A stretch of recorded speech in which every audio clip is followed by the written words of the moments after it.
Baik, selamat malam. Assalamualaikum warahmatullahi wabarakatuh. Perkenalkan, nama saya Maria Fidelia Pladore Beding dari program Permata Sakti.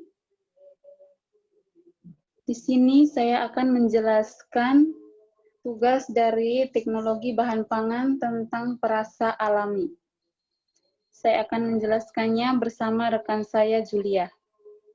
Baik, kita langsung mulai.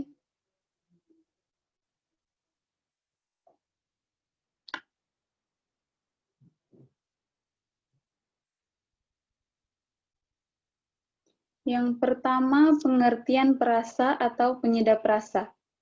Penyedap rasa atau perasa makanan adalah bahan tambahan makanan yang memberikan rasa pada bahan tertentu sehingga makanan dapat bertambah manis, asam, dan sebagainya.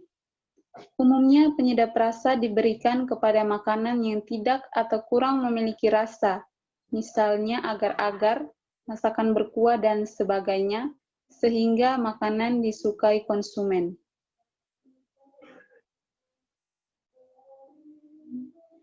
Penggunaan penyedap rasa bertujuan untuk yang pertama, meningkatkan cita rasa makanan.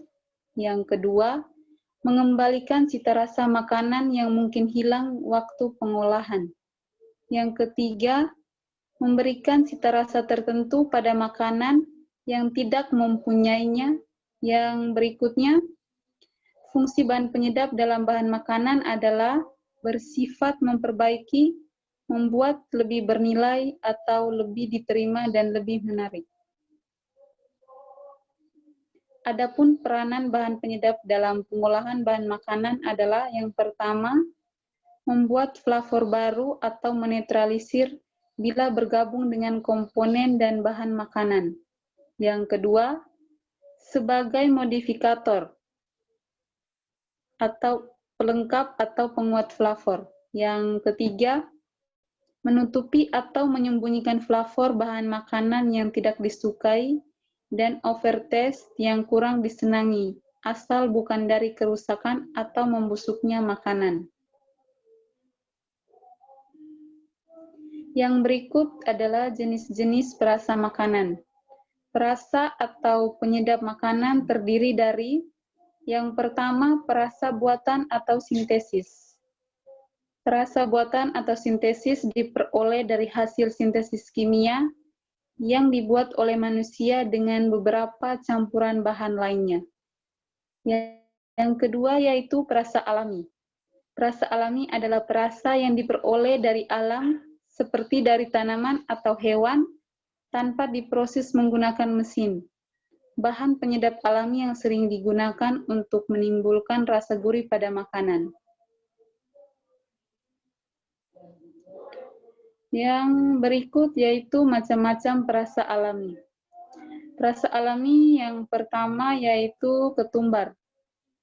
Ketumbar digunakan untuk menambah kesedapan makanan seperti kari dan rendang. Buahnya mempunyai aroma pedas dan sedap. Daunnya juga sering digunakan dalam masakan. Selain itu, ketumbar juga menambahkan rasa dalam masakan lain seperti bubur, nasi, ayam atau ikan goreng, dan sebagainya. Berikutnya yaitu jintan manis. Jintan manis berbau harum, rupanya seperti padi tetapi saiznya lebih halus dan kecil. Ditumbuk atau dikisar apabila hendak digunakan.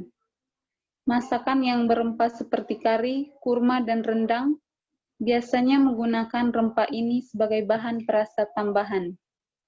Yang berikut yaitu halba. Halba juga dikenal sebagai kelabet. Halba berfungsi mengubah rasa makanan utama seperti kari dan sayur. Digunakan juga untuk membuat kuih. Yang berikut akan dijelaskan oleh rekan saya.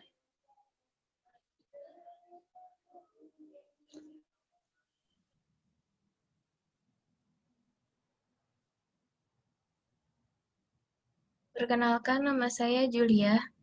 Saya akan melanjutkan presentasi. Selanjutnya adalah buah pelaga atau green cardamom, juga dikenali sebagai ketepus, kapulaga, puar, dan tebu batu. Selain digunakan untuk masakan, orang India dan Arab suka mencampurnya dalam minuman teh. Selanjutnya, gula. Gula bisa memberikan rasa manis pada masakan. Gula juga sering digunakan sebagai minuman agar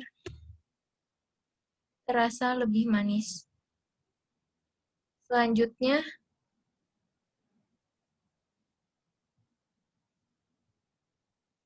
kayu manis. Selain digunakan sebagai rempah penumis dalam masakan kari, kayu manis juga sering digunakan untuk membuat kue atau hidangan pencuci mulut. Rasanya begitu mempengaruhi makanan. Juga dikenali sebagai jaukwei, yukgwai, Sri Lanka cinnamon, dan ilavangam.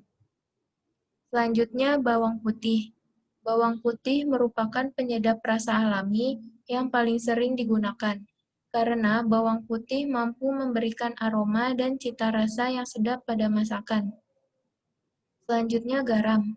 Garam bertindak dalam berbagai cara untuk meningkatkan rasa makanan. Dalam jumlah sedikit, garam akan meningkatkan rasa manis, sehingga terkadang ditaburkan di atas buah segar atau permen. Garam juga dapat menangkal rasa pahit pada makanan. Garam sering digunakan pada sayuran seperti brokoli, zaitun, dan pare. Selanjutnya, merica. Merica kadang juga disebut sebagai lada.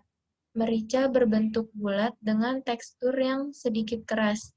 Merica berwarna putih maupun hitam dan aromanya cukup menyengat. Merica atau lada memiliki rasa yang pedas.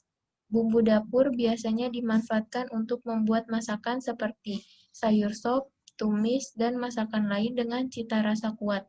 Merica yang sudah dihaluskan atau berbentuk bubuk disebut sebagai lada.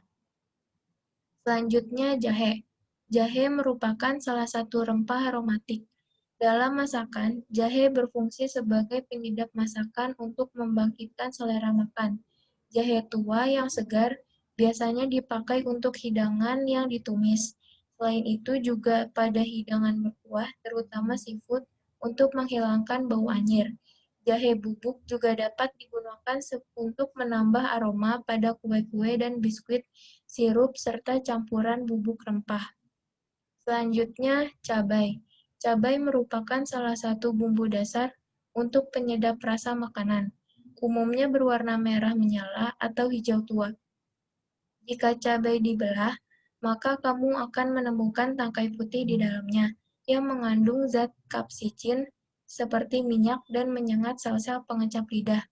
Zat inilah yang mengakibatkan cabai menjadi pedas dan panas di lidah ketika mengkonsumsinya. Tapi zat ini juga yang membuat orang ketagihan dan kecanduan saat menyantap makanan. Sekian presentasi dari kelompok kami. Kurang lebihnya mohon maaf. Wassalamualaikum warahmatullahi wabarakatuh.